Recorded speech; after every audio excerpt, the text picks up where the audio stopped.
우리 할렐루야 샬롬하고 인사합니다. 할렐루야 샬롬 샬롬 샬롬 샬롬 샬롬 샬롬.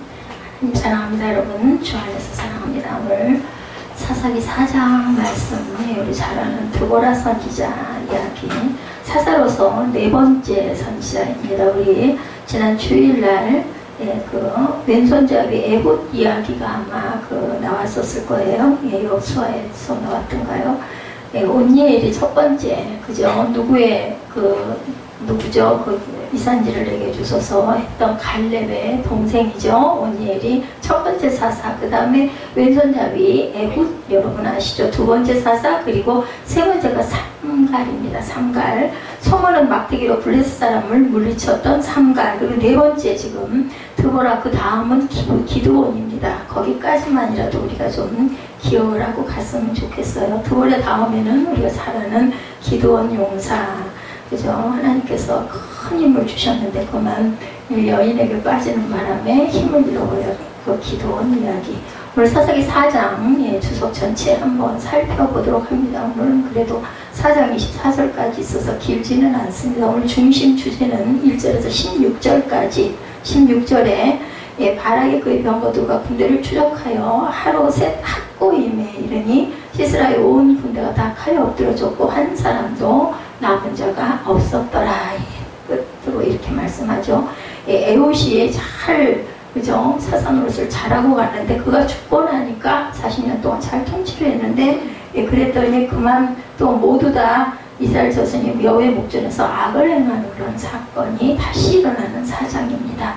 이스라엘 백성은 가나안 정착 단계에 접어들자 점차 정복전쟁 초기에 강력한 의지와 빛나는 정신을 잃어버려요. 우리는 은혜를 받죠. 은혜를 받지만 그게 오래가지를 못해요. 짧게는 일주일, 긴 사람은 또 그 강약에 따라서 한 달, 몇 개월, 그러고 나면 그래도 가끔 기억할 때 그랬었지 이 생각을 하기 때문에 우리가 성령을 받은 사람들은 아직 떠나지는 못하죠. 분명히 본인이 그 깨닫고 느낀 것들이 있었기 때문에 그들은 현실에 만족하고 주변 이방 민족과 다툼으로 결국은 또 타락과 범죄의 자리로 떨어져 계속 반복이에요. 사사기는 그렇게 사사 보내주면은 잘못했다고 빌고, 그래서 사서 보내주면은 이렇게 해서 무찔러가지고 좀 살만해지면 또다시 무상을 숭배하는 일의 반복. 하나님께서는 그때마다 사사를 하나씩 보내주셔가지고 삼손 장군이 나타나서 맨 끝에 온니엘, 에훗, 삼갈, 드보라, 기드온, 돌라, 야일, 입다, 입산, 그리고 엘론, 압돈, 삼손. 삼손 장군이 그랬었죠. 머리를 길었는데 그만 삭발이 되는 여사사 드보라, 여자 사사 드보라로는 사사 드보라가 있고 에훗이 있었다. 그리고 여인 사사 하나가 또 있습니다. 활약상을 한번 봅니다. 1절에서 10절까지 한번 쭉 살펴보면 고통당해야만 하는 하나님을 찾는 어리석은 이스라엘. 우리도 사실은 어렵고 힘든 일 있으면 답답하니까 막 누구에겐가 가까운 사람에게 한탄하고 물어보고 이럴 수 있는 것처럼 하나님께도 죽겠으면 하나님 나 살려주세요 하고 부르짖죠. 이스라엘 자손들이 똑같습니다. 이스라엘 자손이 야훼께 부르짖었더라. 3절에 그렇게 나타납니다. 야베나온 철병고 900대가 있어 20년 동안 이스라엘 자손을 심히 학대했으므로 학대를 심하게 받으니까 이스라엘 자손이 야훼께 부르짖었다. 이렇게 나타납니다. 그래서 여호와께서 시스라를 여인의 손에 하실 것임이라고 말하죠. 이는 하나님께서 야빈의 군대 장관 시스라와 그의 병거들과 그 무리를 바락의 손에 넘겨주시겠다고 하셨으나 승리의 결정적인 역할은 여인이 감당하게 되리라는 예언. 여인을 사람으로 취급도 안 했는데도 불구하고 이렇게 여인들이 큰 일을 하는 부분이 많이 나타납니다. 성경에서 드보라 같은 여선지자로는 누가 있었어요? 미리암, 모세의 누이가 있었죠. 그리고 훌다가 있네요. 훌다. 그리고 미리암, 그리고 누구? 지금 오늘 나온 그러한 드보라 네 사람입니다. 드보라, 훌다, 미리암. 그리고 하나님께서 이스라엘 백성을 대적의 손에서 구원하기 위해서 세우신 자죠. 모세나 여호수아처럼 이스라엘 전체를 다스리는 그 역할을 했던 사람들이 모두 다 사사로 불립니다. 여자를 높이 사용하십니다. 하나님께서는 여인들이 특별히 또 하나님을 사랑을 많이 구하고 예수님 돌아가셨을 때 제일 먼저 발견한 사람도 여인이었었죠. 이스라엘 백성은 하나님의 은혜를 마음껏 누리면서도 하나님의 품에 떠나기를 주저하지 않고 택한 백성들이었습니다. 그러나 이스라엘 백성들은 지극히 사랑하신 하나님은 그들의 죄악과 부패로 멸망당하는 것을 그냥 두지는 않으세요. 그죠? 그래서 이스라엘 백성이 죄악의 구렁텅이에 빠져들 때마다 그들을 돌이키기 위해서 강력한 외적을 동원하시거나 혹은 각종 재난을 동원해서 그들을 깨닫게 합니다. 누구를 통해서? 적군을 통해서도 이렇게 아주 압제를 심하게 하면은 하나님 나 살려주세요 하니까 그걸 이용하시기도 하죠. 결국 이스라엘이 만나야만 했던 고난과 아픔은 그들을 너무도 사랑하시는 하나님의 초월적인 사랑의 채찍이었다. 15절에서 17절 사이에 나타나죠. 여호와께서 바락 앞에서 시스라와 그의 모든 병거와 그의 온 군대를 칼날로 혼란에 빠지게 하시매 시스라가 병거를 내려 걸어서 도망합니다. 바락이 그의 병거들과 군대를 추적하여 하루새 확고히 매이르니 시스라의 온 군대가 칼에 엎드러졌고 한 사람도 남은 자가 없었더라. 17절에 시스라가 걸어서 도망하여 겐사람의 헤벨의 아내 야엘의 장막에 이르렀으니 이는 하솔왕 야빈과 겐사람 헤벨의 집사에 화편이 있습니다. 근데 결국은 장막에서 또한 그 아내로 인해서 죽음을 당하는 그런 내용이 그 뒤 구절의 마지막까지 쭉 나타나 있죠. 결국 이스라엘이 만나야 했던 고난과 아픔은 그분을 너무도 사랑하시는 하나님의 초월적인 사랑의 채찍이었다. 근데 이스라엘은 이러한 사랑의 매를 맞는 순간에는 정신을 차려요. 그랬다가 또 조금 지나면은 다시 되돌아가는 그러한 일의 반복. 그런 점에서 이스라엘 백성이 당했던 고통과 아픔은 그들 스스로에게 원인을 찾을 수밖에 없습니다. 본인들의 잘못이죠. 정령 생명과 복의 근원이신 하나님께 등을 돌린 인생은 고통과 절망을 벗삼아 살 수밖에 없다. 고통당할 때뿐만 아니라 평안하고 형통할 때에도 하나님을 잊지 않고 그분을 찾아서 경배하는 그러한 자야말로 이 세상 어떤 유혹과 도전에도 이겨나갈 수 있는 건강한 신앙 인격이다. 우리가 이것을 잘 깊이 생각해야 되겠다. 인생이 늘 찾아야 할 하나님에 대해서 이사야 55장 6절에 너희는 야훼를 만날 만할 때 찾으라 가까이 계실 때 그를 부르라. 오늘 찬양들이 거의 구약의 내용들이 들어있는 찬양으로 하다 보니까 좀 많이 무겁고 힘든 부분들이 많았습니다.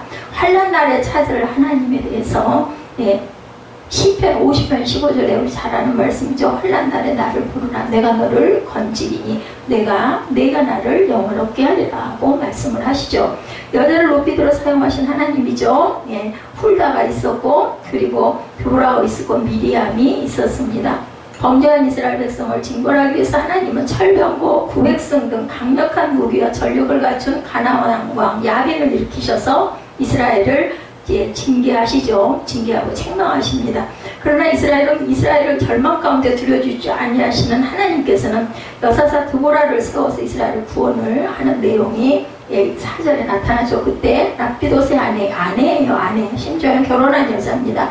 여선지자 드보라가 이스라엘의 사사가 되었다 합니다. 2절 3절에 여호와께서 하솔에서 통치하는 가나안 야빈의 손에 그들을 파셨어요. 그들의 손에 넘기죠. 이스라엘을. 그의 군대 장관은 하코셋 학고임에 거주하는 시스라다. 야빈 왕은 철병 900대가 있어 20년 동안 이스라엘 자손을 심히 학대했으므로 이스라엘 자손이 야훼께 부르짖었더라. 그 왕의 손에 넘겨주니까 학대를 심하게 하니까 거꾸로 이스라엘 백성들 하나님을 찾죠.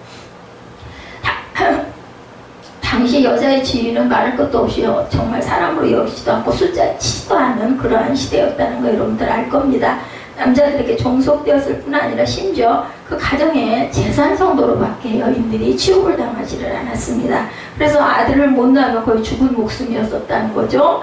그럼에도 하나님은 미천한 지위에 있는 인물을 들어서 하나님의 일꾼으로 활동을 하시는 사건이 드보라 사사의 이야기죠. 약한 지를 들어 쓰신 하나님, 고린도전서 1장 27, 8절이죠. 그러나 하나님께서 세상에 미련한 것들을 택하사 지혜 있는 자들을 부끄럽게 하려 하시고 세상에 약한 것들을 택하사 강한 것들을 부끄럽게 하신다. 우리가 너무 잘 알고 우리가 너무 감사하고 너무 그 말씀으로 인해서 힘을 얻고 소망을 갖는 말씀입니다. 약한 자와 그리고 가난한 자들을 택하시고 들어 쓰시는 하나님. 고린도전서 1장 28절에도 하나님께서 세상에 천한 것들과 멸시받는 것들과 없는 것들을 택하사 있는 것들을 폐하려 하신다. 그러니까 우리가 약하고 정말 없어도 하나님께서는 하나님 편만 되면은 그 모든 것들을 다 걷어주시는 하나님. 바락이 거둔 대승에 대해서 6절에서 16절에 나타나 있죠. 하나님의 약속을 굳게 믿었습니다. 하나님은 위기에 처한 이스라엘 백성을 구원해 주시기 위해서 여성 사사 드보라를 택하셨을 뿐만 아니라 군사적으로 그녀를 도와 이스라엘을 구원할 수 있는 일꾼, 장군도 붙여주시죠. 그뿐만 아니라 하나님께서는 그 일꾼들을 당신이 명하신 바를 온전히 준행할 수 있도록 적극적인 후원의 약속 또한 잊지 않으셨다.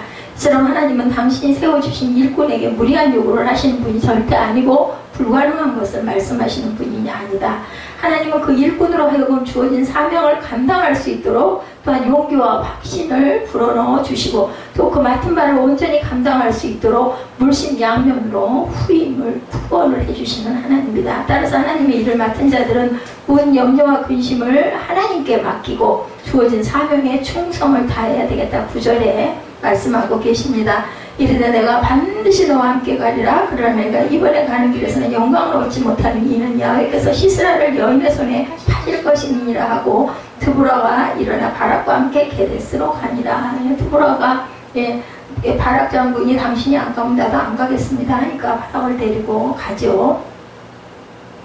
한편 여사사 드보라는 오직 하나님의 약속하신 말을 굳게 믿고 하나님이 반드시 이루어 주실 것이라는 분명한 확신 가운데 주어진 일들을 열심히 행하죠. 14절에 드보라가 바락에게 이르되 일어나라. 이는 야훼께서 시스라를 내 손에 넘겨주신 날이라. 야훼께서 너에게 앞서 나가지 아니하시느니라 하는지라. 이에 바락이 10,000명을 거느리고 다별산으로 내려가는 내용이 14절에 말씀하고 계시죠.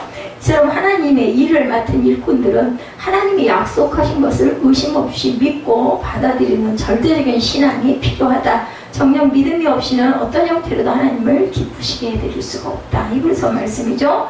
히브리서 11장 1절이죠. 믿음은 바라는 것들의 실상이요 보이지 않는 것들의 증거니 하죠. 믿음으로 말미암아 사는 자. 하박국 2장 4절에 보라 그의 마음은 교만하며 그 속에서 정직하지 못하나 의인은 그의 믿음으로 말미암아 살리라. 대속을 거두게 하시는 하나님에 대해서 14절에 좀 아까 읽어드린 말씀이 나오죠. 가나안 왕 야빈 군대에 맞섰던 이스라엘 군대의 실질적인 총지휘관은 바로 하나님이셨다라는 거예요. 드보라가 아니죠. 하나님은 마른 기손 강바닥에 진치고 있던 야선의 군대 위에 폭우를 내리십니다. 그 군대 기동력을 완전히 상실하게 만드시죠. 그래서 이스라엘 군대로 하여금 손쉽게 큰 승리를 그 직접적으로 둘이 싸워서는 이길 수가 없어요. 그러니까 자연재해를 그래서 우리 곳곳에서 일어나는 자연재해, 화산, 폭발, 지진, 그죠? 쓰나미 모든 것들이 그냥 자연이 그렇게 해서 일어났다라고 생각하기보다는 하나님이 그 나라들을 그 군대들을 그것을 징계하심으로 하나님의 드러남을 우리가 깨달아 알고 반성하고 묵상할 줄 알아야 되겠습니다. 그래서 이스라엘 군대로 하여금 손쉽게 큰 승리를 얻을 수 있도록 이렇게 자연을 이용해 주시는 하나님. 이처럼 하나님은 전쟁에 능하신 분으로 언제나 우리를 이기게 해주시는 하나님이라는 증거라는 것을 또 절대로 잊어버리지 말아야겠죠. 우리를 이기게 하신 주 요한복음 16장 33절에 이것을 너에게 이르는 것은 너희로 내 안에서 평안을 누리게 하려 함이라. 세상에서는 너희가 환난을 당하나 담대하라. 내가 세상을 이기었느니라. 주님께서 세상을 이기셨기 때문에 우리도 또한 이길 수가 있죠. 주님께서 부활하셨기 때문에 우리도 또한 영생의 생명을 받았다라는 것. 전쟁에 능하신 야훼 시편 24편 8절에 영광의 왕 누구시냐? 강하고 능하신 야훼시요 전쟁에 능한 여호와시다. 말씀이 증거하고 있습니다. 적장 시스라의 비참한 죽음에 대해서 17절부터 그 마지막 절까지 나타납니다. 인간을 신뢰했던 시스라죠. 기손 강바닥에서 이스라엘 군대에 대패를 당한 하솔의 군대 장군인 시스라는 급히 자신의 군주 야빈과 잘 알고 있던 겐 사람 헤벨의 집으로 피신을 해요. 자기 친구네 집으로 피신을 하는 부분이 17절에 나타나 있죠. 시스라가 걸어서 도망하여 겐 사람 헤벨의 아내 야엘의 장맥에 이르렀으니 헤벨의 친구였던 거예요. 그죠? 이는 하솔람 야빈과 겐 사람 헤벨의 집사에는 화평의 둘이 아주 좋은 관계였다. 야엘이 나가 시스라를 영접하여 그에게 말하되 나의 주여 들어오소서 내게로 들어오시고 두려워하지 마소서하며 그가 그 장막에 들어가니 야엘이 이불로 덮고 목마르 당하니 우유 그 부대를 열어서 그에게 마시게 하고 덮어서 그저 안심을 시키죠. 깊이 잠이 들었을 때 21절에 헤벨의 아내 야엘이 장막 말뚝을 가지고 손에 방망이를 들고 그에게 가만히가 말뚝을 그 관자놀이에 그냥 뭐 정신없이 돌아 떨어져 있으니까 그 말뚝이 꿰뚫고 땅에 박히니 그가 기절하여 죽으니라. 뭐 꼬객 소리도 못하고 그냥 죽어버렸어요. 그래서 이스라엘 자손의 손이 가나안 왕 야빈을 점점 더 눌러서 마침내 가나안 왕 야빈을 진멸하였더라. 결국은 하나님이 싸우신 그런 전쟁에 능하신 하나님의 모습입니다. 시스라는 이번 전쟁으로 인해서 기력이 모두 쇠하고 배고픔과 갈증으로 도무지 어떻게 할 수가 없었어요. 그래서 일단 안식처를 얻었다는 안도감으로 인해 금방 깊은 잠에 빠져들었어요. 아까 읽어드린 대로 18절에서 21절 내용이죠. 그러나 시스라는 지나치게 인간을 의지했어요. 그리고 신뢰했어요. 자기 스스로 죽음의 무덤을 파고 맙니다. 실로 시스라가 누운 그곳은 평안한 휴식처가 아니라 처참한 죽음의 잠자리에 불과했다. 17절이죠. 야빈과 겐 사람 헤베르 집 사이에는 화평이 있었습니다. 친한 사람이었다라는 뜻입니다. 이 사람 인간을 너무 의지하고 인간에게 모든 기대와 희망을 걸고 안전을 얻고자 하면 결국은 어리석고 무모한 행동이 될 수밖에 없다는, 사람을 절대 믿을 존재가 아니고 어떨 존재? 사랑해줄 존재라고 합니다. 사람은. 근데 우리는 그래도 사람을 의지하고 믿게 되죠. 더불어 살아야 되기 때문에. 인생은 그저 아침 안개 같은 존재고 하나님 앞에서 죽을 수밖에 없는 연약한 존재다. 그러니까 누구보다 더 사랑하면 안 되겠다. 하나님보다 더 사랑하면 안 되겠죠. 믿고 같이 의지하고 살더라도 결국은 하나님밖에 안 계시다라는 거. 인생을 의지하지 말라고 이사야 2장 22절에 말씀합니다. 너희는 인생을 의지하지 말라. 그의 호흡은 크나 코에 있나니 새말 가치가 어디 있느냐. 우리 코끝에 호흡도 누가 주세요? 하나님이 주시지 않으면 어느 순간 멈출지 아무도 모릅니다. 우리 생명을 우리 마음대로 할 수가 없죠. 안개 같은 연약한 인생이라고 야고보서 4장 14절에 내일 일을 너희가 알지 못하는도다. 너희 생명이 무엇이냐. 너희는 잠깐 보이다 없어질 안개니라고 말씀하죠. 하나님의 의를 시연한 실현한 야엘에 대해서 21절에 증거했죠. 시스라 장군을 맞았던 헤베르 아내 야엘은 시스라가 깊은 잠에 빠져들 것을 알고 그를 살해합니다. 야엘의 이것은 행동은 개인적인 감정에 휩싸인 살인이 아니었죠. 그것은 바로 하나님의 의를 실현한 공의로운 행동이었습니다. 야엘은 하나님과 그 백성을 괴롭히는 악의 세력에 대한 용기 있는 행동을 통해서 하나님의 영광을 드러내고 이스라엘에게는 완전한 승리를 안겨다 준, 이것도 또한 누구예요? 여인입니다.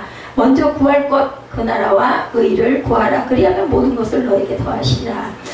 어느 날 잠깐 이제 차를 타고 이동을 하는 도중에 이 말씀을 하시는 부분에서 저도 큰 깨달음이 있었습니다. 우리 너무 잘 아는 말씀이죠. 너희는 먼저 그의 나라와 그 일을 구하라. 그리하면 이 모든 것을 너에게 더하시리라. 어떻게 해요? 그런즉 너희는 먼저 그 나라와 의를 구하면, 그러면은 그러고 나면 너에게도 뭔가를 그 다음에 네가 그걸 구하면 준다라는 게 아니라 그렇게만 하면 그 모든 것을 너희에게 더해 주시겠다. 그러니까 우리가 중보기도를 할 때 그 나라와 의를 열심히 구하면 내 기도를 하지 않아도 우리가 필요한 것은 하나님이 아시기 때문에 그냥 채워주신다라는 뜻입니다. 그래서 정말 중보는 남을 위한 기도가 정말 중요하다. 의를 행하는 자에 대해서 히브리서 11장 33절에 그들은 믿음으로 나라들을 이기기도 하며 의를 행하기도 하며 약속을 받기도 하며 사자들의 입을 막기도 한다. 무엇으로? 믿음으로. 그죠? 의를 행하는 자는 믿음으로 모든 것을 행한다라고 말씀합니다. 그래서 4장 전체의 결론은 하나님은 당신의 백성을 구원하시기 위한 도구로 여러 모양의 사람들을 사용하신다. 사람을 사용하지 않아도 하나님께서는 어느 날 갑자기 무례를 치고 그죠? 천지의 재변을 일으켜서 죽이기도 하고 살리기도 하실 수 있지만 하나님의 법칙은 꼭 사람을 사용하시고 그리고 또한 사람의 행동을 바라보시고 사람의 손에 있는 것을 드리는 것을 기뻐하신다는 걸 절대 잊어버리면 안 됩니다. 제가 이런 부분에 감동이 있어서 지난번에 우리 김종국 집사한테 그 말씀을 한 거예요.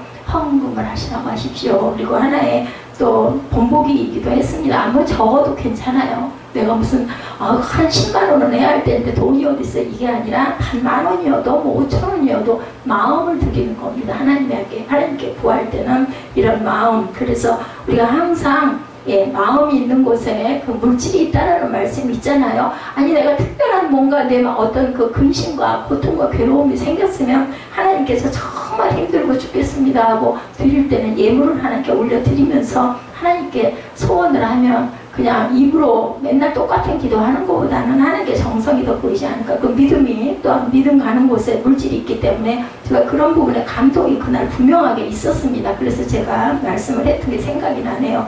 하나님은 인간들처럼 인생의 조건을 따지지 않고 당신의 기쁘신 뜻을 쫓아서 사명을 부여하신다라는 것. 네, 조건 안 따지십니다. 정말 모조리 같고 바보 같고 저 사람이 어떻게 그런 걸 할 수 있어. 그런 사람들만 어떻게 보면 골라서 사용을 하시죠. 그래서 우리는 정말 부족하지만 하나님께서 나를 붙드시면, 그리고 가장 중요한 것은 하나님께서 함께 하시면, 하나님이 가장 좋아하시는 건 바로 그거라고 하더라고요. 또 어떤 목사님이 그런 말씀 하시더라고요. 방송 중에 하나님이 가장 기뻐하는 건 함께하는 걸 가장 기뻐한다. 우리가 예배도 마찬가지죠. 하나님의 얼굴을 구하는 거예요. 하나님 뵙고 싶습니다 하는 거예요. 하나님은 그걸 가장 좋아하신다. 함께하는 것. 그래서 항상 말씀에 내가 너와 함께하리라고 말씀을 하셨다. 그래서 우리가 기도할 때 함께하여 주옵소서라는 고백처럼 귀한 고백이었구나 하는 생각을 제가 또한 새삼스럽게 했습니다.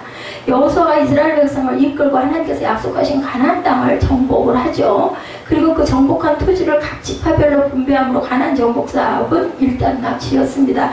요즘에 우리가 주일 예배에 여호수아 그 부분을 계속 하고 있기도 하고 구약에도 계속 가나안 그 정복 그 얘기가 많이 나왔기 때문에 다행히 이런 부분들이 참 우리 일반적인 예배에서는 많이 사용되지 않는 걸 제가 구약을 엄청 많이, 왜냐하면 뭐 신약은 그냥 읽기만 해도 이해가 되는 부분인데 구약은 역사이기 때문에 모르면 그죠? 도대체 무슨 소리인지 알아들을 수가 없기 때문에 어떻게든 해서 그걸 좀 같이 은혜를 나누고 좀 기억하고 싶어가지고 구약을 뭐 신약을 그렇다고 아예 빼진 않습니다. 꼭 하나 정도는 넣지만 나머지는 구약을 굉장히 많이 적극적으로 활용하고 있습니다.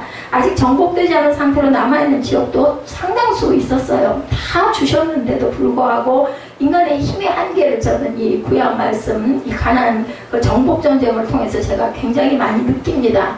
인간이 완성할 수 있는 것, 완벽한 것은 없구나. 결국은 다 끝까지 하지 못하다 보니까 거기에 뭐가 그 나라에 있던 그 토속민들 때문에 우상들이 팔을 치고 자꾸 그 악에 물드는 그런 부분들. 그래서 이 땅이, 이 세상이 하나님의 나라가 되지 못하고 사탄의 나라가 돼서 우리가 여기서 고통당하는 모든 게 우리의 연약함 때문이구나. 그리고 원죄 때문이구나. 이런 생각을 많이 합니다. 그 지역들은 기필코 정복돼야 할 과제로 각 지파들에게 하나님께서 미리 말씀하시고 모세를 통해서 맡겨주셨죠.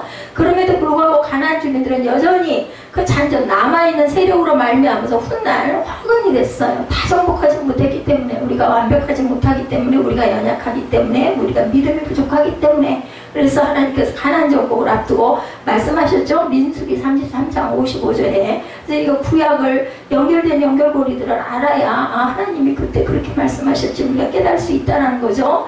너희가 만약 그 땅의 원주민을 너희 앞에서 몰아내지 아니하면 너희가 남겨둔 자들이 너희의 눈에 가시와 너희의 옆구리를 찌르는 것이 된다고 분명히 말씀하셨어요. 우리가 옆구리에 무슨 조그마한 가시나 뭐 이렇게 그 뭐만 들어가 있어도 따갑잖아요. 이런 것을 머리카락만 들어가 있어도 막 가려워서 따가워서 막 긁죠. 이런 것처럼 너희가 거주하는 땅에서 너희를 괴롭힐 거라고 분명히 민수기에서 말씀을 하셨어요.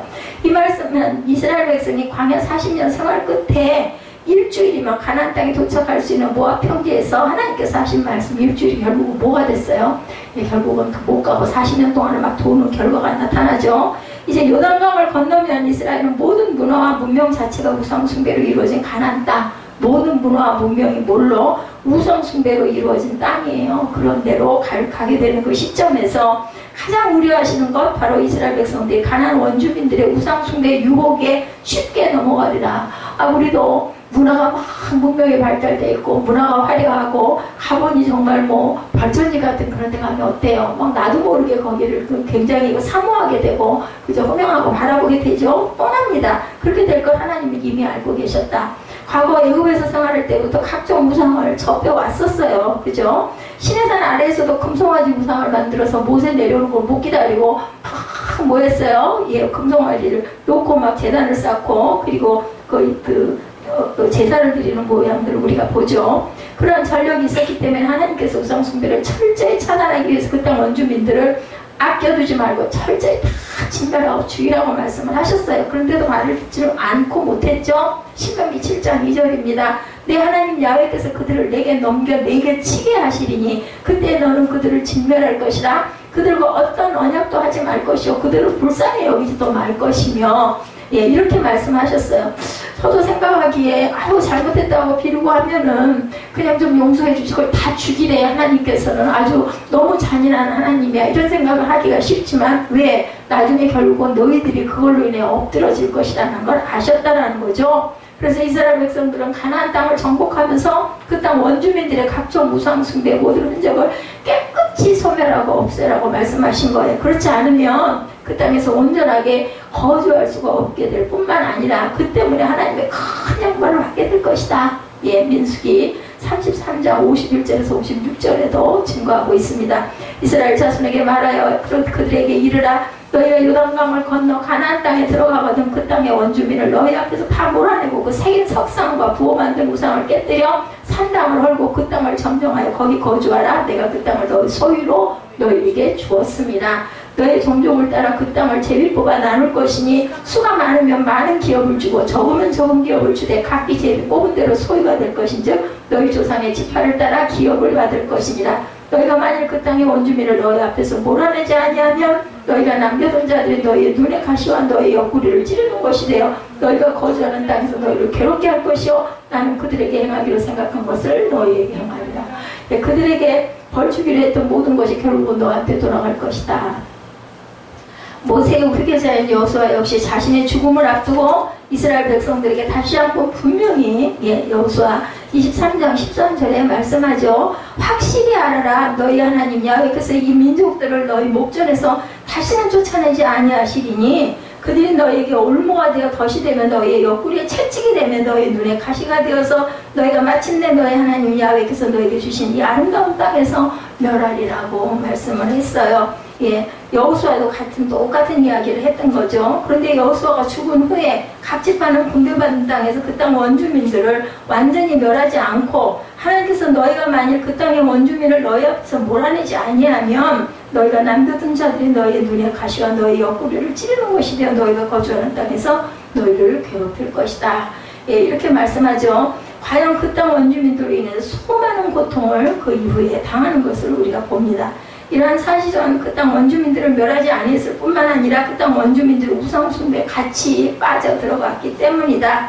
여호수아의 지도 아래 가나안 땅에 정착한 이래 불과 한 세대가 끝나기도 전에 무서운 우상숭배 타락에 빠져버리게 됩니다. 가나안 원주민들을 진멸하는 하나님 말씀에 불순종한 데서부터 죄악에 싸게 이게 불순종이 나 불순종할 거야 그러고 획 돌아선 게 아니에요. 같이 어울려 살다 보니까 나도 모르게 조금씩 늪속으로 빠져 들어갔다라는 거죠. 우리의 삶 속에서도 이런 모습들을 얼마든지 볼 수가 있습니다. 나는 절대로 이단이 안 될 거야. 이단 된다고 대답한 사람들은 없을 거예요. 근데 어느 날 누군가가 우리 한번 가서 들어볼래? 정말 너무너무 말씀이 좋아. 은혜가 있어. 해가지고 따라가서 듣다 보니 처음에는 몰랐는데 나중에 그것이 바로 이단이었다는 걸 알고 빠져나오려고는 빠져나올 수가 없는 늪이 되어버린다는 얘기를 우리 주변에서 너무 많이 듣습니다.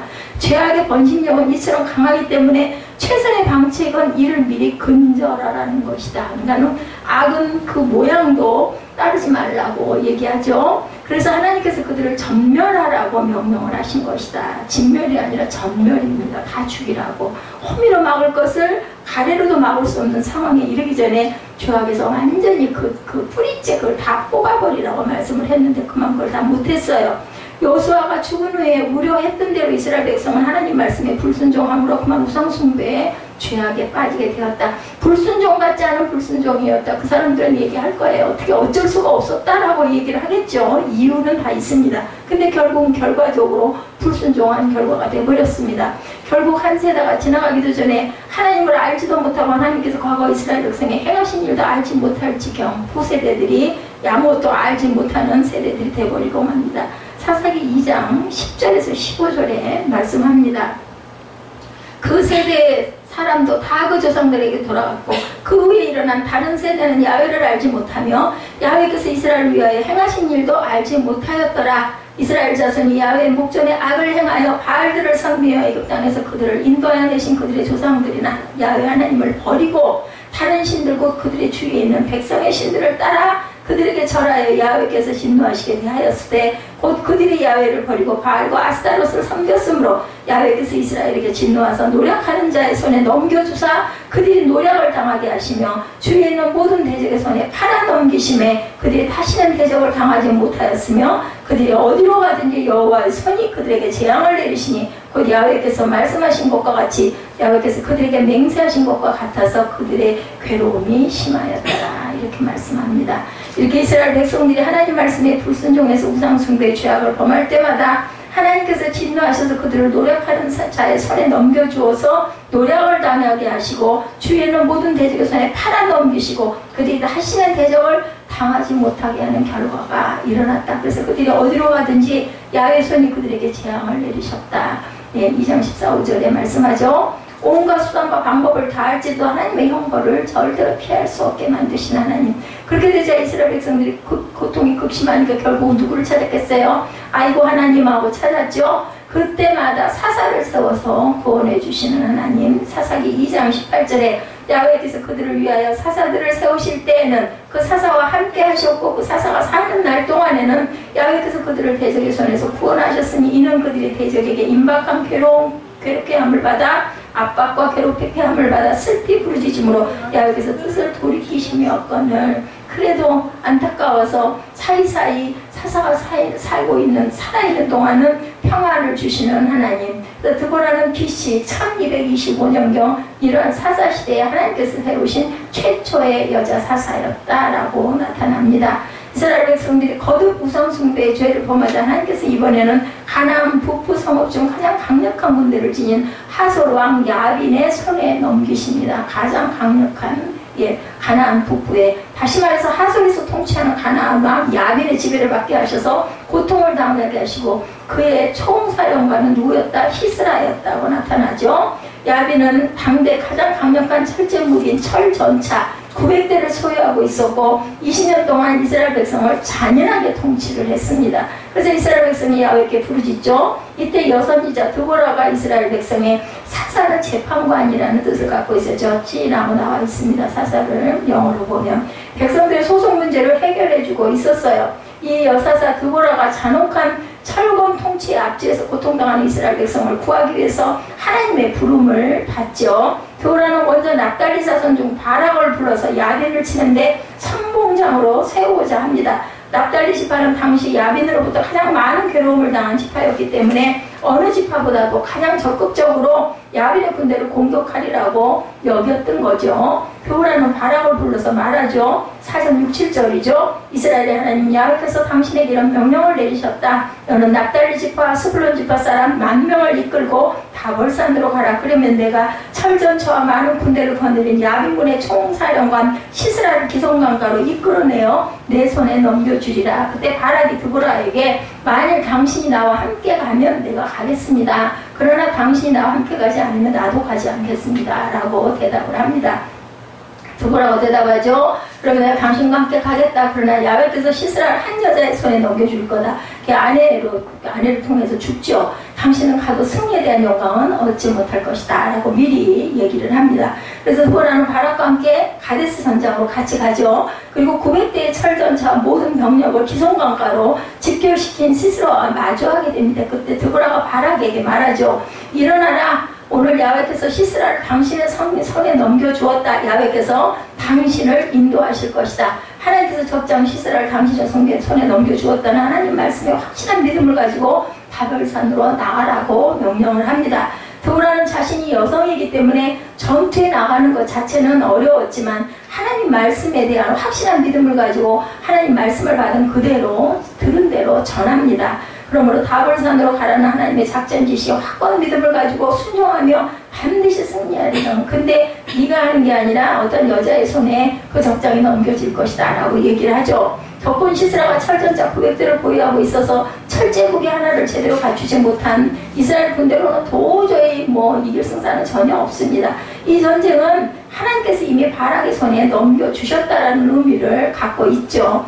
우리가 잘 알듯이 여리고성을 함락시킬 때도 그랬죠. 정성주의를 매일 한 바퀴씩 여째 동안 돌고 7째 날에는 그 성을 7번 돌고 제사장의 나팔소리에 따라서 일제히 소리를 지르라고 얘기해서 그걸로 그 성이 무너지겠느냐고요. 난공불락인데 사람의 눈으로 보면 절대로 불가능해요. 그러면 믿음이 없는 사람 같으면 말도 안 돼. 뭘 그걸 우리 이번에 월드컵 축구 경기와 같겠죠? 모두가 다 일찌감치 잤어요. 말도 안 돼. 당연히 질 거야. 그 치는 거 봐봤더니 속에서 열만 받으니까 그냥 TV 전혀 안 틀었어요. 근데 결과는 그저 아주 거꾸로 일어납니다. 하나님께서 대한민국을 저는 높이셨다라고 생각이 들었어요. 그리고 축구가 당분간 몇십 년 동안은 아주 그 전성기를 갖겠구나 하는 생각을 했습니다.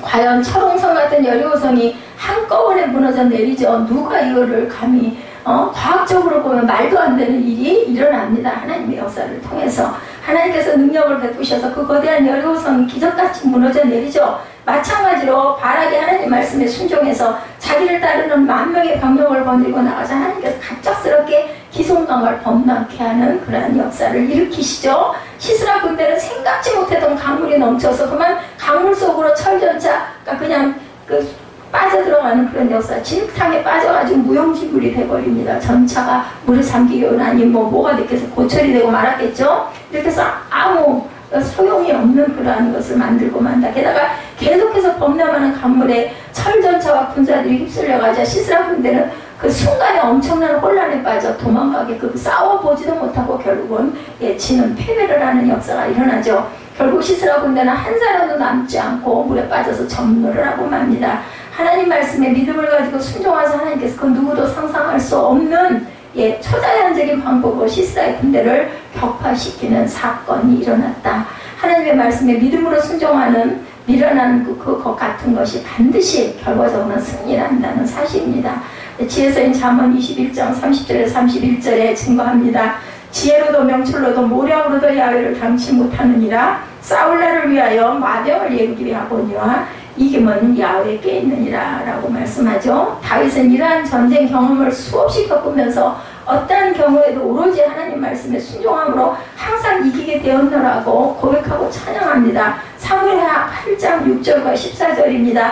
다윗이 다메섹 아람에 수비대를 주매 아람 사람이 다윗의 종이 되어 조공을 바치나 다윗이 어디로 가든지 야훼께서 이기게 하시느니라. 역대상 18장 6절과 13절, 이게 사무엘과 역대 상하, 사무엘 상하는 다 같이 연결이 되어 있어요. 그래서 사무엘 상하 그리고 역대 상하를 알아야 합니다. 시편 24편 8절에도 영광의 왕이 누시며, 우리 찬양 많이 하죠. 강하고 능하신 여호와시오, 전쟁이 능한 여호와. 그러니 성경을 구약을 모르고 구약을 못 읽고 구약을 공부를 그냥 잘 못하는 사람들 하다못해 뭐래도 찬양이라도 열심히 하면 이 찬양으로 우리가 입술로 고백하는 게 되죠. 영광의 왕의 누이여, 이 찬양을 할 수 있잖아요. 강하고 능한 여호와시다. 이게 시편 말씀이라는 거죠. 사도 바울은 승리하는 삶의 비결을 고린도후서 2장 14절에서 얘기합니다. 항상 우리를 그리스도 안에서 이기게 하시고 우리로 말미암아 각체에서 그리스도를 아는 냄새를 나타내시는 하나님께 감사하노라. 그래서 우리는 그리스도의 무엇다? 향기다라고 고백을 하지 않습니까? 여기 항상 우리를 그리스도 안에서 누구 뭐하게 하는, 이기게 하시는 하나님. 어떠한 경우에도 그리스도 안에 거하는 생활, 하나님 말씀 안에 거하면 반드시 영육간에 전쟁에서 승리하게 하신다라는 말씀이 있다는 것을 절대로 잊지 마시기 바랍니다. 저와 여러분의 생각이나 이성적인 판단이나 아니면 경험 등에 비춰서 쉽게 이해되지 않을지라도 전능하신 하나님의 말씀에 믿음으로 순종하고 이기게 하신 하나님의 은혜에 충만하시고 그리고 믿음으로 잘 견디고 극복하시는 저와 여러분 되시기 바랍니다. 다음으로 오늘 본문 14절에 보면 드보라가 바락에게 말하죠. 아까 제가 읽어드렸는데, 일어나라, 이는 여호와께서 시스라를 내 손에 넘겨주신 날이라고 선포합니다. 여호와께서 너희 앞에서 나가지 아니하시느니라 하는지라. 이에 바락이 10,000명을 건드리고 다볼산에 순종하죠. 드보라가 바락에게 이르되 일어나라, 이는 여호와께서 시스라를 내 손에 넘겨주신 날이라. 오늘이 하나님께서 시스라를 내 손에 넘겨주신 날이야. 그래서 넌 일어나 가야 돼 라고 얘기를 하죠. 여사사 스보라는 역사의 고삐를 주고 계신 하나님의 때를 알고 있었다라는 겁니다. 그래서 지금 바로 때를 놓치지 말고 하나님 말씀대로 다볼산으로 내려가라. 이건 누가 말씀하셨겠어요? 하나님께서 드보라에게 말씀하셨을 거예요. 기도하는 중에 말씀을 하셨거나 영적으로 마음을 주셨겠죠. 승리하는 삶을 위해서는 시기와 때를 우리가 정확히 알 수 있는 영안을 지니고 있어야 되겠다. 그렇지 않으면 하나님께서 제공하신 최선의 기회를 우리는 놓칠 때가 너무나 많습니다. 예, 저도 지나놓고 보면 그때 그렇게 했어야 하는 것을 하는 그런 마음이 들 때가 너무 많은데 하나님께서는 그 결과까지도 알고 계세요. 결국 너는 거기 못 가고 여기 있을 거야 까지도 알고 계셨다라는 거죠. 때를 안다는 것은 믿음으로 깨어있다는 것. 그래서 바울 사도가 고백하죠. 데살로니가전서 5장 6절이죠. 그러므로 우리는 다른 이들과 같이 자지 말고 오직 깨어서 근신할지라. 이 말씀은 영적으로 무감각한 상태가 되지 않도록 하라고 말씀을 합니다. 영적 무감각 상태가 된다는 것은 하나님 말씀의 성경과 멀어지거나 기도 생활과 예배 생활이 뜸해지거나 희미해지는 것. 나중에는 그냥 여기가 좋사오니 그죠? 제가 아까 찬양을 하다가 찬양이 너무 힘들어요. 목이 다 잠겼잖아요. 그리고 이게 뭐 오랜만에 하다 보니까 끝날 것 같은데 안 끝나고 계속 반복을 하다 보니까 그렇지만 그걸 어떻게 끊어요? 중간에서 끊을 수도 없죠. 하나님이 선포하라고 주신 찬양인데 그렇게 하면서 제가 정말 이거 정말 힘들구나. 근데 그래도 끝까지 하는 모습을 보면서 하나님이 저 근성을 보시는구나 하는 생각을 제가 했어요. 마음에. 나는 이제 도저히 못하겠는데 나중에 박수만 치고 말았죠. 결국은. 성경을 보거나 안 보거나 기도를 하거나 안 하거나 예배를 드리거나 안 하거나 감각이 없는 상태. 그것이 바로 무슨 상태? 그죠? 자는 상태. 그래서 깨어서 근신해야 됩니다. 로마 그리고 전 그 생각도 했습니다. 이렇게라도 너무 부족하니까 이렇게라도 금요 철야를 못할 망정 찬양이 힘들어서 끝까지 그래도 찬양을 입술로 고백이라도 하고 가야지. 이 모습도 하나님이 보시지 않겠는가. 온전한 마음으로 그래도 참고 열심히 찬양하자는 생각을 제가 했습니다. 로마서 12장 1, 2절이죠. 그래서 오늘 찬양이 10분 정도 길었어요. 그러므로 형제들아 내가 하나님 모든 자비하심으로 너희를 권하노니 너희 몸을 하나님이 기뻐하시는 거룩한 산 제물로 드리라. 우리는 하나님 앞에서는 모두 다 제물들이에요. 살리실 수도 있고 죽이실 수도 있는 하나님의 손안에 있죠. 이는 너희가 드릴 영적 예배니라. 진정과 신령으로 드리는 영적 예배를 우리가 드려야 되겠죠. 너희는 이 세대를 본받지 말고 오직 마음을 새롭게 함으로 변화를 받아 하나님의 선하시고 기뻐하시고 온전하신 뜻이 무엇인지 분별하도록 하라. 하나님께서 아까 말씀드렸잖아요. 함께 하는 걸 좋아한다고. 우리가 예배하는 그 시간만은 그저 세상적인 모든 바쁜 거 아니면 생각해야 될 거 그 시간만은 생각 안 하잖아요. 그리고 오로지 누구만 하나님만 찬양하고 하나님 말씀만 읽고 하나님 말씀만 듣고 이 시간은 하나님과 함께하는 시간이다. 그렇기 때문에 정말 가장 귀하고 가장 복된 시간이고 그리고 감사해야 할 시간이라는 생각을 해야 합니다. 승리하는 삶을 위해서 항상 영적으로 깨어서 하나님의 때를 분별할 수 있는 은혜가 충만하시기를 주님의 이름으로 축복합니다. 마지막으로 오늘 본문 14절 하반절에 야훼께서 너희 앞서 행하지 아니하시느냐라고 말씀합니다. 이 말씀은 주께서 친히 그대 앞에 서서 싸우러 나가실 것이다. 뭐라고요? 너희 앞서 행하지 아니하시느냐. 그러니까 항상 앞장서서 우리가 내가 하려고 그래 너 어디 해봐 하나님께서 기다리시는데 우리가 안 하고 기도하고 있으면 하나님께서 앞서 행하신다라는 거죠. 바라가 내가 나가 너는 그저 믿고 순종하기만 하면 하나님께서 앞서 나가 싸우실 것이라는 거죠. 하나님께서 또 나옵니다. 함께 하신다라는 뜻입니다. 하나님께서는 하나님의 자녀로 택하신 사람을 위해서 모든 것을 앞서 예비하시는 분. 믿음의 조상 아브라함이 아들 이삭을 며느리감을 구하기 위해서 누구를 보내요? 엘리에셀 종을 보내죠. 하나님 땅으로 보낼 때 말씀하죠. 창세기 24장 7절에 하늘의 하나님 야훼께서 나를 내 아버지의 집과 그 고향 땅에서 떠나게 하시고 내게 말씀하여 내게 맹세하여 이르시기를 이 땅을 내 씨에게 주리라 하셨으니 그가 그 사자를 너보다 앞서 보내실지라 내가 거기서 내 아들을 위하여 아내를 택할지니라. 이렇게 말씀을 합니다. 사자를 너보다 뭐해 보인다? 앞서서 보내신다. 아브라함의 종보다 하나님께서 사자를 앞서 보내어 며느리감 있는 곳으로 인도하리라는 것을 말씀합니다.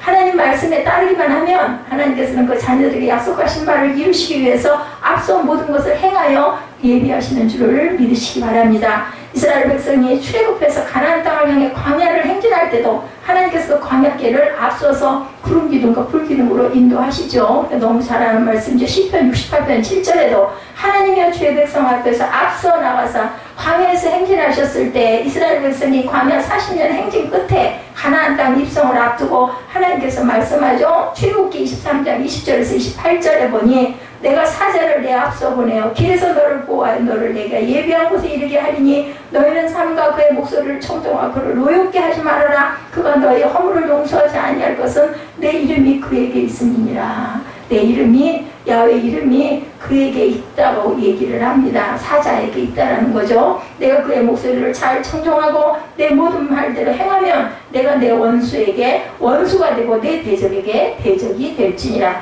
내 사자가 내 앞서가서 너를 아모리 사람과 헷 사람과 브리스 사람과 가나안 사람과 히릿 사람과 여부스 사람에게로 인도하고 나는 그들을 끊으리니 너는 그들의 신을 경배하지 말며 섬기지 말며 그들의 행위를 본받지 말고 그것들을 다 깨뜨리며 그들의 주성을 부수고 내 하나님 야훼를 섬기라. 출애굽기 23장 20절에서 28절 내용입니다. 그리하면 야훼가 너희 양식과 물에 복을 내리고 너희 중에 병을 제하리니 내 나라에 낙태하는 자가 없고 임신하지 못하는 자가 없을 것이다. 내가 너의 날수를 채우리라. 내가 내 위엄을 내 앞서 보내어 내가 이곳을 이를 곳에 모든 백성을 물리치고 내 모든 원수들이 내게 등을 돌려 도망하게 할 것이며 내가 왕보를 내 앞에 보내니 그 벌이 히위 족속과 가나안 족속과 헷 족속을 내 앞에서 쫓아내리라. 오직 하나님 말씀에 청종하기만 하면 하나님께서 그 사자를 앞서 보내어 모든 길에서 보호하여 예비한 곳에 이르게 할 것이며 하나님의 위엄을 앞서 보내 너희가 만나는 백성들을 내가 두려움과 혼란 가운데 빠뜨려 너희를 등지르고 달아나게 할 것이며 또 너희가 전진할 때 내가 히위 족속과 가나안 족속과 헷 족속에게 공포심을 일으켜 그들을 너희 앞에서 쫓아내겠다라고 말씀을 하고 계십니다. 저와 여러분의 아버지 하나님께서 항상 함께 하신다는 걸 잊지 말고 믿으시기 바랍니다. 그 믿음을 확실하게 할 때 어떠한 장애물이 앞에 있을지라도 우리는 두려워하거나 겁내지 않고 그리고 어떤 힘이 일어나요? 그저 앞으로 밀고 나가는 힘이 생깁니다. 그래서 능히 승리하게 될 것이다. 우리가 두려움이 어떤 것을 패하게 하는 원인이죠. 예수께서 날이 저물었는데 제자들에게 갈릴리 바다 저편으로 가자고 말씀하죠. 예수께서 제자들과 함께 배를 타고 건너편으로 가시는데 갑자기 큰 폭풍이 휘몰아치고 파도가 덮쳐서 배가 침몰할 지경이 됐을 때 뭐였어요? 예수님은 고물에서 편히 베개 비고 주무시고 계셔요. 저 같아도 막 펄펄 뛸 것 같아요. 아니 이 상황에 예수님 주무신단 말이니까 안 일어나세요 했을 것 같아요. 그랬더니 제자들이 우리가 죽게 되었는데 모른 척 하십니까 하죠. 좋은 얘기를 했겠지만 아마 죽을 것 같을 때 고함을 버럭버럭 질렀을 거예요. 예수님이 일어나 바람을 꾸짖으시고 바다를 향해 잔잔하라 고요하라고 소리를 치십니다. 바람이 먹고 바다는 아주 잔잔해집니다. 만약에 바람이 안 먹고 안 잔잔했으면 예수님을 들어서 물에다가 던졌을 거 같네요. 근데 이렇게 역사를 행하시니까 다들 그죠? 와 저분이 누구시냐 하는 거죠. 그리고 나서 예수님은 제자들에게 왜 그렇게 무서워하느냐 믿음이 적은 자들아라고 말씀하시죠. 제자들은 힘없이 두려워하며 도대체 이분이 누구시기에 바람과 바다도 걱정 몰랐던 거죠. 그때까지도 예수님이 그걸 그렇게 재우시리라는 거는 생각을 못한 거야. 다만 무섭고 두려운데 자고 있는 사람이 있으니까 꼴보기 싫으니까 일어나라고 소리를 질렀을 것 같습니다. 전지전능하신 하나님이 저와 여러분의 아버지시라는 거. 아버지 하나님께서 저와 여러분의 세상 끝날까지 항상 함께 하시겠다고 그랬죠. 마가복음 4장 35절에서 41절에 그날 저물 때 제자들에게 이르시되 우리가 저편으로 건너가자 하시니 그들이 무리를 떠나 예수를 배에 계신 그대로 모시고 가매 다른 데들도 함께 하더니 큰 광풍이 일어나며 물결이 배에 부딪혀 들어와 배에 가득하게 되었더라. 예수께서는 고물에서 베개를 메고 주무시더니 아니 또 생각이 나가지고 어찌하여 이렇게 무서워하느냐 너희가 어찌 믿음이 없느냐 하시니 그들이 심히 두려워하여 서로 말하되 그가 누구기에 바람과 바다도 순종하게 하였도다. 이처럼 위기를 당할 때마다 하나님께서는 저와 여러분과 함께 계신다는 흔들리지 않은 믿음이 있느냐 없느냐에 따라서 어떤 삶의 또 어떤 문제에 성패가 갈린다.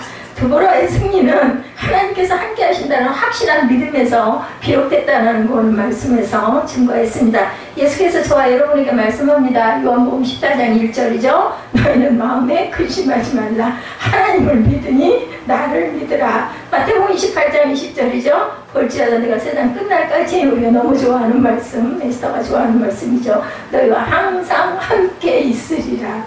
하나님께서 계시록 1장 8절에 나는 알파와 오메가라. 이제도 있고 전에도 있었고 장차 올 자여 전능한 자라고 말씀합니다. 예수께서 전능하지 않으셨더라면 바다에다가 던져 물결이 잠자리되려고 제사를 드렸을 거예요.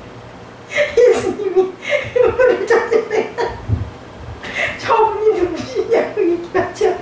우리가 이렇게 모두 다 전부 다 장면 같은 모습을 하고 있다. 자, 과거와 현재 그리고 미래를 모두 하시는 전능하신 하나님, 여러분과 항상 함께 하심을 믿고 말씀에 순종하는 신앙생활로 범사에 승리하는 저와 여러분 되시기를 주님의 이름으로 축복합니다. 제가 아니 처음으로 그 생각이 들었어요. 얼마나 완악해요. 입에 그냥 잠깐 달면 삼키고 쓰면 뱉은 것처럼 아니 꽤 심하게 이렇게 광풍이 불어가지고 다르게 생겼는데 참난 말이야. 소리를 질렀던 거죠. 근데 물결 완전 전화했어요. 누구처럼 요나처럼 물에다가 집어 던져가지고 바람을 잔잔하게 하자 했을 것 같다는 생각이 인간의 완악함이 제가 생각이 나서